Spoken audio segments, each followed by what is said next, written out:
সেনাবাহিনীর বিডিআর পিলখানায় যে ক্ষতি হয়েছে আর শেয়ার মার্কেটে যেভাবে ভাতে মরেছে, কোনো লাভ হবে না এই 10,000 কোটি টাকা দিয়ে অস্ত্র কিনে। মানে স্পিকার, আমাদের আসলে প্রবলেম কি? সরকার বলে, বঙ্গবন্ধুর কথা বললেন, আমি ফেরত আসবো, সোনার বাংলা করবেন। মানে স্পিকার, সোনার বাংলা আপনি কাকে দিয়ে করবেন? ছাত্রলীগ, যুবলীগ? আগে বের করতে হবে সোনার সন্তানেরা কারা।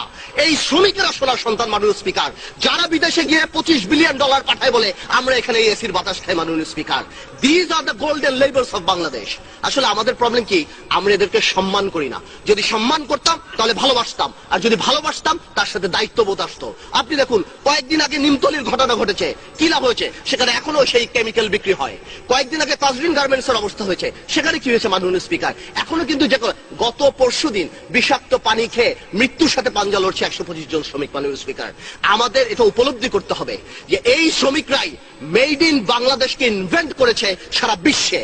এরাই সোনার শ্রমিক। মাননীয় স্পিকার, এদের কথা যদি বলতে হয়, আরেকজনের কথা বলতে হয়, যে দলে বিদেশে আমাদের যে ভাইয়েরা কাজ করে। মাননীয় স্পিকার, ওই একই কথা চলে আসে। আমরা কাউ আদম ডাকি, আমরা তাদেরকে লেবার ডাকি। তারা যে আন্তর্জাতিক বিমানবন্দরে আসলে তাদের সাথে কেমন ব্যবহার করা হয়। আজকে কালের কণ্ঠে নিউজ আছে, ওমানে মাননীয় স্পিকার 30 জন বন্দী আসে। কেউ কন্টেইনারে থাকে, স্পেশালি ইউএই থেকে আরম্ভ করে সৌদি আরব, লন্ডন, গ্রিস, যেসব জায়গায় আমাদের শ্রমিক ভাইয়েরা থাকে। কেউ কন্টেইনারের মধ্যে থাকে, কেউ জঙ্গলে থাকে, কেউ এমন অবস্থায় থাকে 100 স্কোয়ার ফিট জায়গার মতো 100 মানুষ সেখানে থাকে। মাননীয় স্পিকার, বিদেশে যারা অ্যাম্বাসেডাররা থাকে তারা কি শুধুমাত্র আমরা ওমরা করতে গেলে আমাদের প্রোটোকল দেওয়ার জন্য, মন্ত্রী মিনিস্টার গেলে তাদের সুটকেস টানার জন্য? আমি জানতে চাই, মাননীয় পররাষ্ট্রমন্ত্রী ছাড়া কয়জন এমপি বলতে পারবেন যে সৌদি আরবে আমাদের অ্যাম্বাসেডারকে?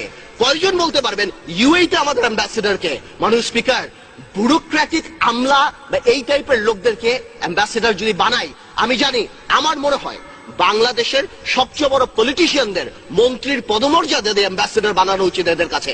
বিকজ এদেরকে যদি আমরা রেসপেক্ট না করি, মাননীয় স্পিকার, আপনি জানেন আমাদেরকে ভিআইপি দেওয়া হয় এয়ারপোর্টে। মাননীয় স্পিকার, আমাদেরকে ভিআইপি দেওয়া হয়, এবং আমরা যখন দেখি এরা দাঁড়িয়ে থাকেন, একটা পুলিশ থেকে আরম্ভ করে কাস্টমস পর্যন্ত তাদের হয়রানি করেন যে এই টিভি আপনি কোথা থেকে এনেছেন, এটা আপনি। যদি কেউ পায়, বাংলাদেশে যদি আসল ভিআইপি কেউ হয়ে থাকে, তাহলে বিদেশে যে শ্রমিকরা কাজ করে তারা বাংলাদেশের আসল ভিআইপি। মাননীয় স্পিকার, স্পিকার, আমাদের আর কত কিছু লাগবে? আপনারা আমাদেরকে ন্যামে বাড়ি দিয়েছেন। মাননীয় স্পিকার, এই সংসদ আমাদেরকে একটা গাড়ি দিয়েছে না, তাতে হবে না। সরকার দলের এমপিদের ব্যাংকের পারমিশন লাগবে, ডিপসি ফিশিং ট্রলার লাগবে, ইউনিভার্সিটি লাগবে, আইজিডব্লিউ লাগবে, আইসিএস লাগবে। বঙ্গবন্ধু বঙ্গবন্ধু বলে, বঙ্গবন্ধু কতদিন ভোগের রাজনীতি করেছে? বঙ্গবন্ধু তো ত্যাগেরই রাজনীতি করেছেন। তো আজকে আপনারা কেন এই ভোগের রাজনীতি করছেন? মাননীয় স্পিকার,